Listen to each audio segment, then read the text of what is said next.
Well, hello again, friends, and welcome back to the old house on the corner. It has been quite a while since we uploaded the last video from our Scotland road trip. I think it was Christmas Day that we uploaded the last one.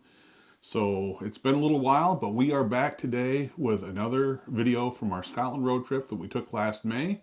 In today's video, recorded on May 14th, our 10th day in Scotland, we begin the last leg of our journey heading back towards Edinburgh. But since we had a little bit of time before we had to return our rental car, we made a quick stop at Linlithgow Palace, the birthplace of Mary, Queen of Scots.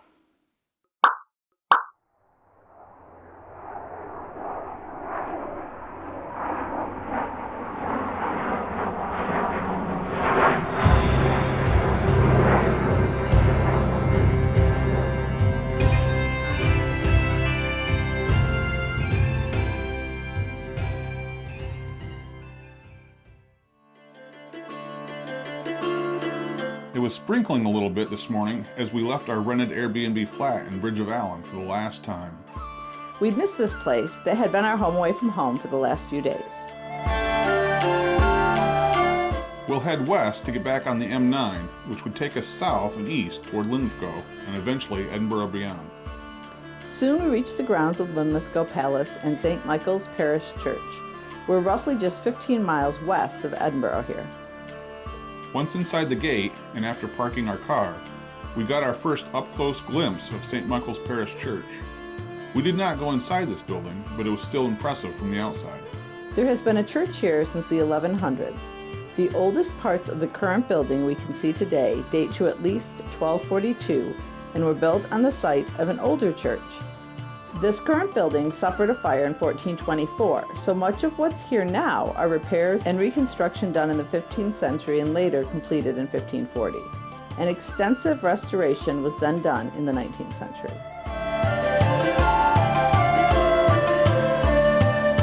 But we were here to see another building. So, after a look at the church, we turned our focus to the palace. At King James I's order, work was begun on this palace in 1424 because a fire, just like at the church, had destroyed a previous structure on this site, a royal manor, likely a tower house, and the palace was added onto more than on one occasion over the years following. It would become a favorite rest stop for many royals to come. I want to pause here and tell you that as we entered the gate, we were told very matter-of-factly by one of the attendants that you will get lost here. And he was not kidding. There were so many twisting and turning and different passageways, and each floor led to these rooms, and you weren't sure which one you had been in and which one you hadn't. If I had been there by myself, I probably would have had to have someone come find me because you didn't know which direction you were going or where you were. There were so many hallways. In fact, while we were in the palace, we were talking about how they ever even learned how to get from one part of the palace to the other, and how if you left something somewhere, that you were leaving it for a while because you were going back there. Set down your book, you're not going to find it again. Because of this, I'm going to try and make use of an overhead look at a floor plan and try to point out where we are in the palace if I can keep up with it. Hopefully you find this useful as you explore along with us. The palace is made up of 4 ranges around a central courtyard. First is the south range, through which we will enter by the gate that is on this side. The main chapel inside the palace is one of the rooms upstairs in this range. The next range, and where we'll start our exploring, is the west range. This range contains the primary living spaces for the royal families who resided here part-time. Next is the east range, where we'll find the great hall used for special events, as well as a large kitchen complex that served to feed the many people, both family and servants, staying at the palace. And finally, there is the north range, which houses not only a large banquet hall, but also many other royal apartments, likely used by extended family members and other noble guests and courtiers who visited the monarchs.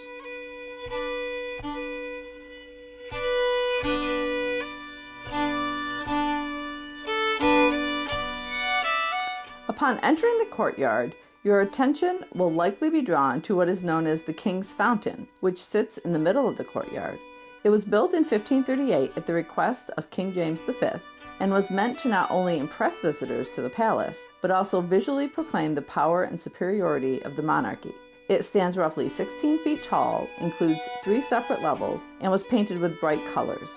Water was likely pumped up from an underground water supply and would then first flow down from the crown at the top, suggesting the king's benevolence, and from there cascade into each level and out through the rows of spouts shaped like mythical beasts and human figures. The fountain underwent a major restoration project between 2000 and 2005 by Historic Environment Scotland.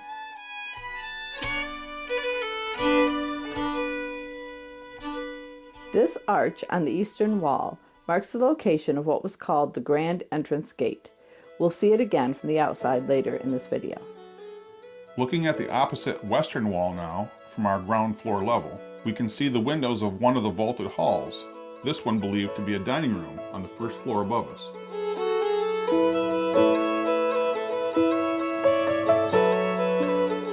We'll then turn towards the northwest tower corner, where there were several bedrooms on the above floors, just a few of the many in this palace.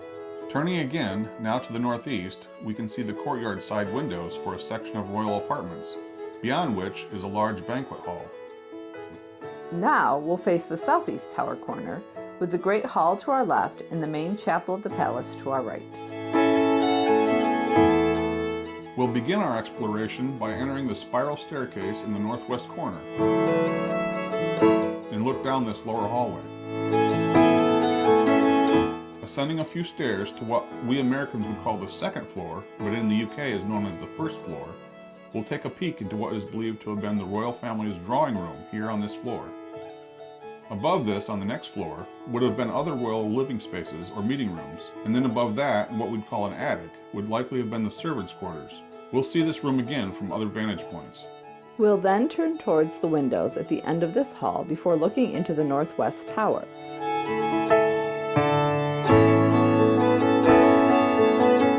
As I mentioned before, there were likely several bedrooms on the floors above, but one of these lower rooms, either this one or the one below it on the ground level, may have served other purposes. Going up a few more stairs, we'll look down this hallway to what appears to be a rather fancy bay window with an arched ceiling above.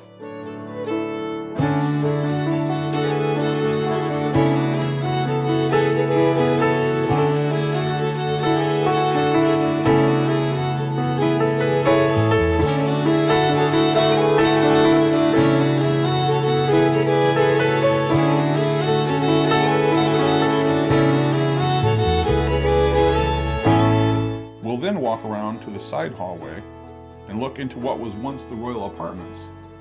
None of the wooden floors remain on any level, and most of the separating walls are gone as well, except at the ground level. A few more steps up to the next level, we can look into this same area from the west end. You'll notice the tower for this spiral staircase here on our right. It's somewhat hard to imagine what this area must have looked like, so I'll attempt to add an imaginary floor and wall to give an idea.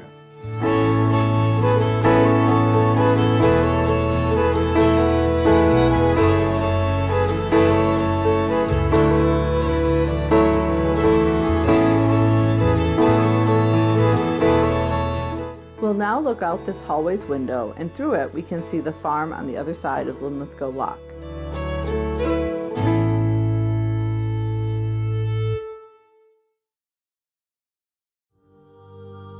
Next, we'll turn down the west hallway on this level and look down into the drawing room again.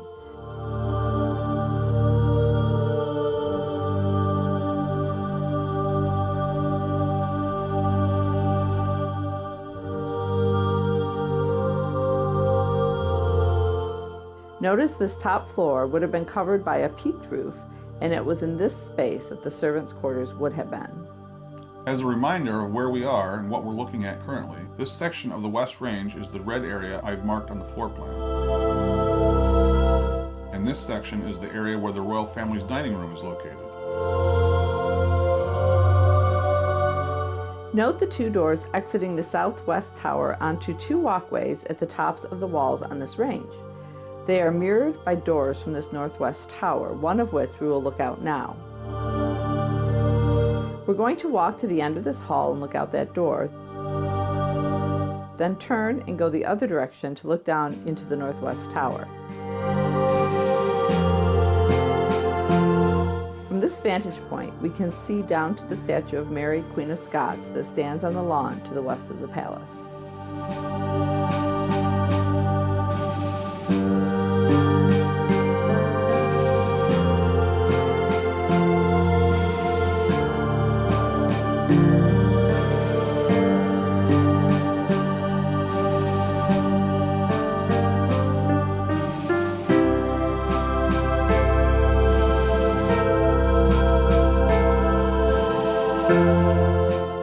Now we will continue up to the top of the spiral staircase and look out over the top of the northwest tower.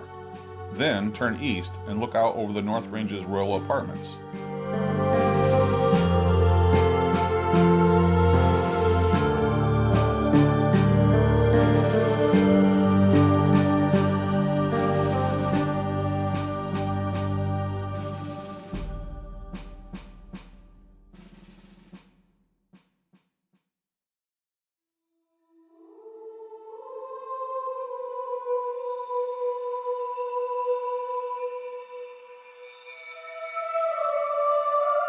You may think we've gone up as far as we can go, but you'd be wrong.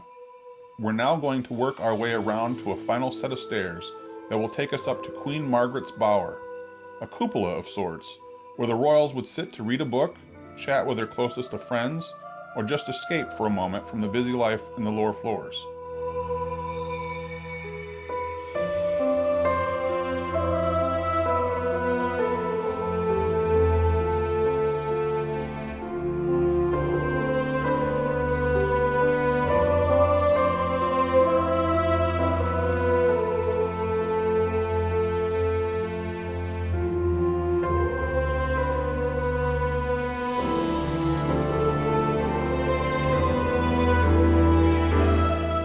It is said that Queen Margaret came here to await her husband James IV's return from the Battle of Flodden in Edinburgh. Sadly, he would never come back, as he was killed on September 9, 1513, marking the last time a reigning British monarch died in battle. The design of intertwined roses representing Margaret's family, the Tudors, and thistles representing James' family, the Stuarts, symbolize their marriage.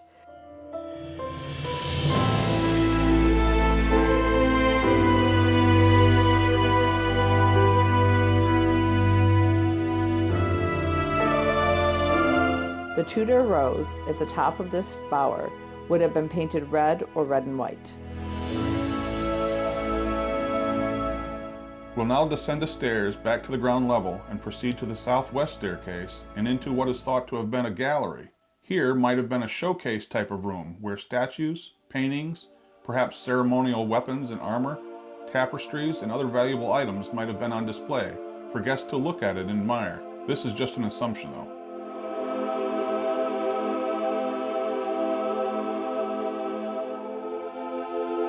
We'll now look back into the staircase we came up in and pan around this room.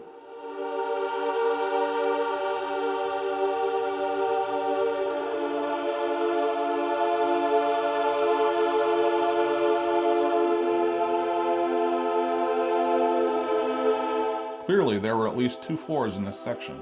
You'll see that there was also a peaked roof on this range as well. You can also make out a former doorway on the left of the upper level that was blocked up at some point. We'll come back to the south range here, but first, after looking out of this window, we'll turn and make our way into the southwest tower known as the King's Tower, and then on into the dining room.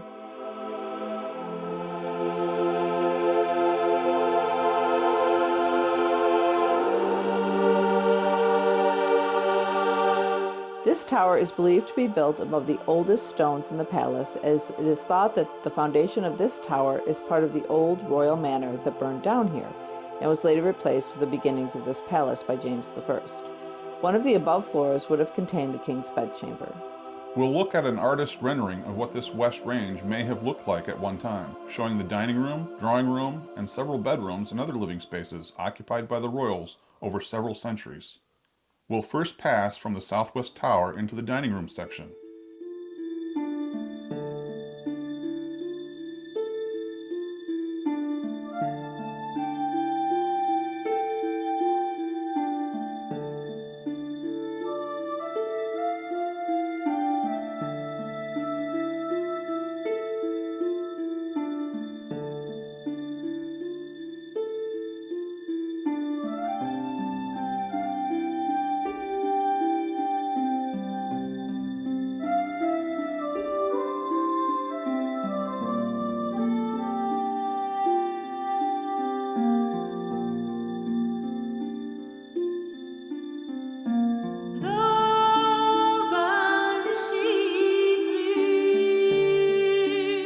again, there was clearly more than one floor of rooms here.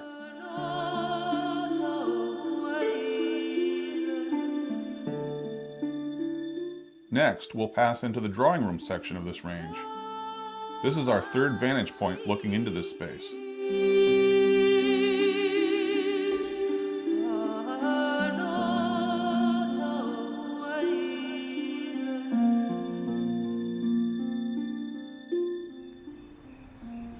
We were all the way up there. And finally, looking up, we see Queen Margaret's Bower. It would not have been visible from here if the floors and roof still existed above us. Now we'll head back to the South Range and enter the chapel. Its large windows once held colorful, stained glass, and its interior would have had many objects and various furniture pieces hand-carved and assembled by master craftsmen, all long gone to history now. James IV, Mary's grandfather, is said to have celebrated a number of Easter and Yuletide holidays here, one of them being in 1512 when Mary's father, James V, was born.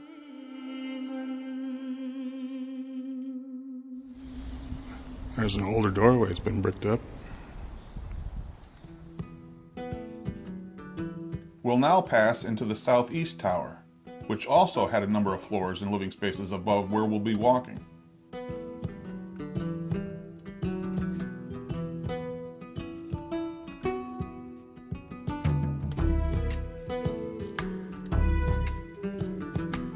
You can see more of the interconnecting halls and doorways as we pass through into this lower room.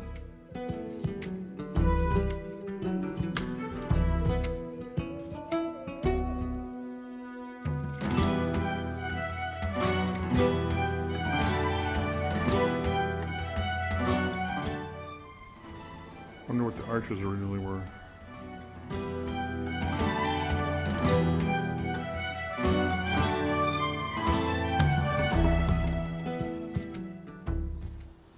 This used to have a vaulted ceiling.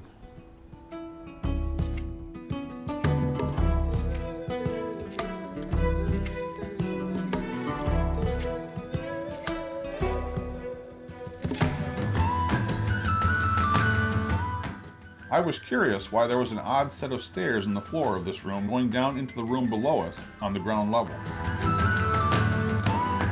Then I looked at one of the floor plans I had found online and noticed that the King's Own stable was below this room.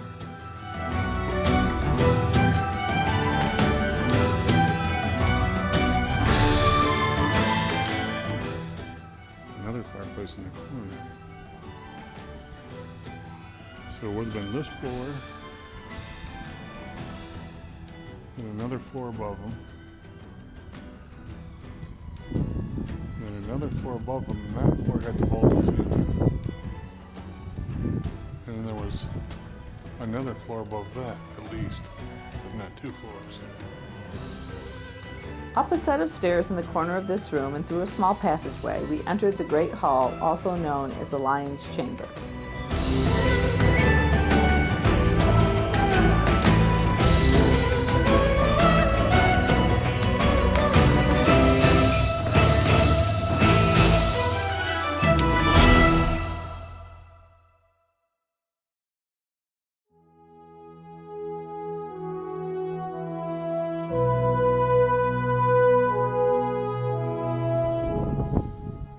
This is a monster fireplace, I believe.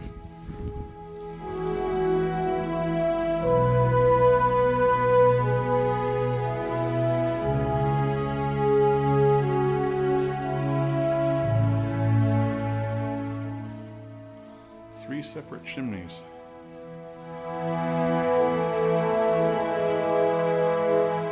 Imagine the grand events that took place here with a large number of guests. At one end is the huge fireplace that Dale pointed out, and beyond the walls at the other end began the large multi-roomed kitchen area. This put the kitchen centrally located between the Great Hall in the East Range and the Banqueting Hall in the North Range.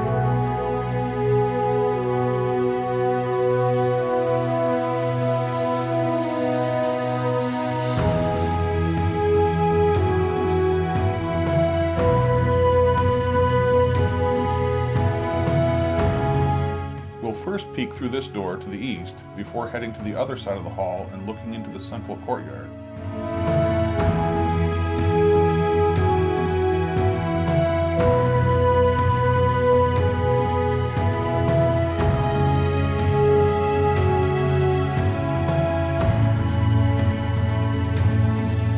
Then we'll head south along this side of the Great Hall, where the windows to our right face toward the central courtyard.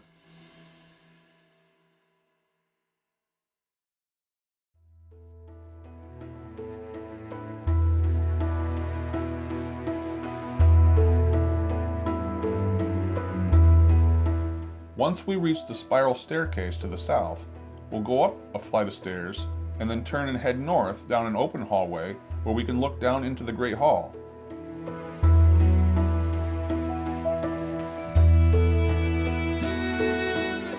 Just a random thought here. I don't know if they did it or not, but if guards were posted up here, nobody could pull any funny business around the monarchs at any of the big events. The guards could see everyone at the party from this position.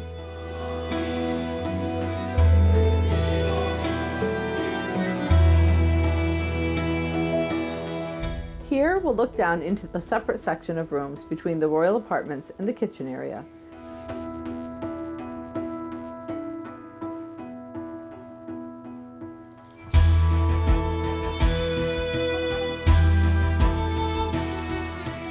Then we'll turn and look down at several levels of hallways and small rooms, which are no longer there but once stood between the end of the Great Hall and the kitchen area. Here's where things got the most confusing in our exploration. There are hallways, stairs, and rooms that go down below ground here, and we did get a bit lost temporarily. First, we stepped into this underground apartment.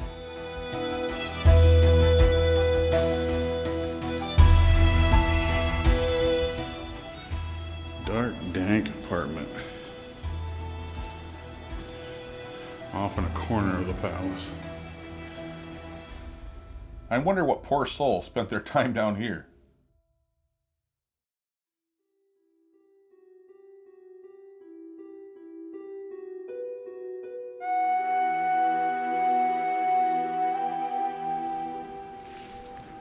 How would they find their way in all these rooms? Next, we're looking down into this lower kitchen area, but we weren't entirely sure how to get down into it. There also appeared to be other levels of work areas in this same section as we looked around.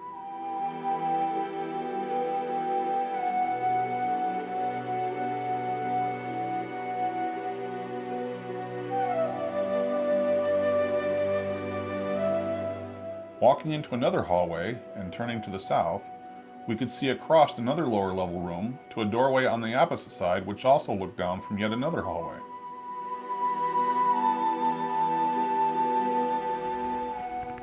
We're in another section of the palace.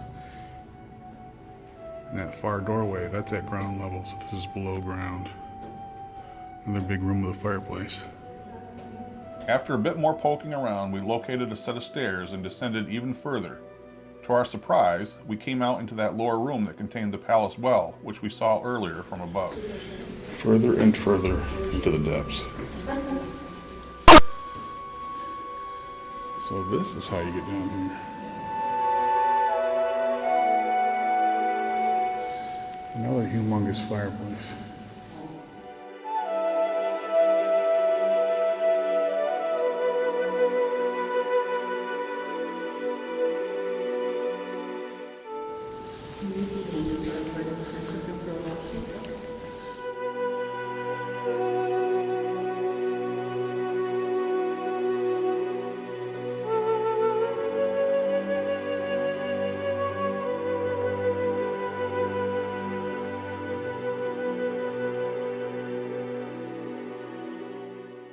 Finally getting back up to the ground level, we walked out through the original grand entrance, which was the eastern gate facing Edinburgh.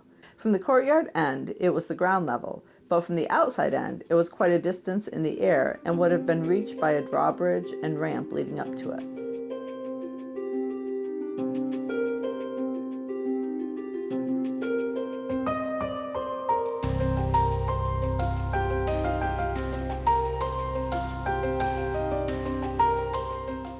We then exited the palace down another hallway and out the gate we had come in through when we arrived.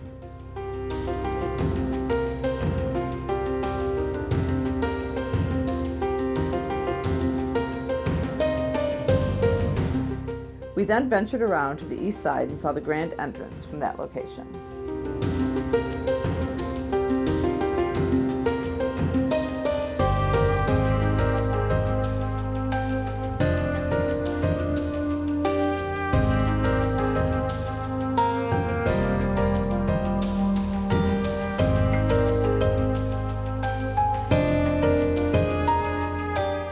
Before finishing up our visit and leaving Linlithgow Palace grounds, we walked over and saw the statue of Mary Queen of Scots. She would have been a rather imposing figure, not just because she was a powerful female monarch, but because at the time, when the average height of a woman was 4'11", Mary stood an additional foot taller at 5'11". That would even be above average by today's standards.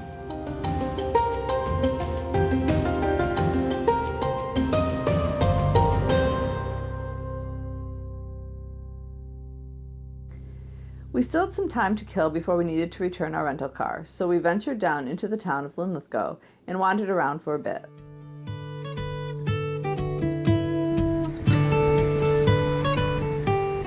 Like most of the communities in Scotland we had passed through during the rest of our 2-week road trip, it was filled with a mixture of buildings from many time periods.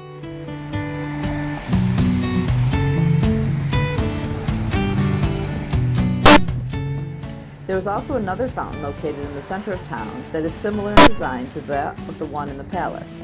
This is known as the Cross Well. The original well was erected in 1535, rebuilt in 1628, damaged later by Cromwell's troops, but repaired again in 1660. Then, in 1807, a one-armed stonemason who worked with a mallet strapped to his amputated left arm was hired to build a brand new exact replica of the original well, and this is largely what we still see standing here today. And that brings us to the end of our visit to Linlithgow. It was time to head on to Edinburgh, return our rental car, and spend the last couple of days before we flew home. But that will have to wait for another couple videos in the future as we wrap up our Scotland road trip. If you like this video, be sure and give us a thumbs up down below. And we'd love it if you leave us a few comments or questions about this video. And if you aren't yet a subscriber to our channel, click on the subscribe button below and the bell for notifications. It's completely free and it will tell you when we post new videos, along with not only just our Scotland trip, but along with any other videos we post in the future. We hope you enjoyed this little visit to Linlithgow and come back again soon and see us.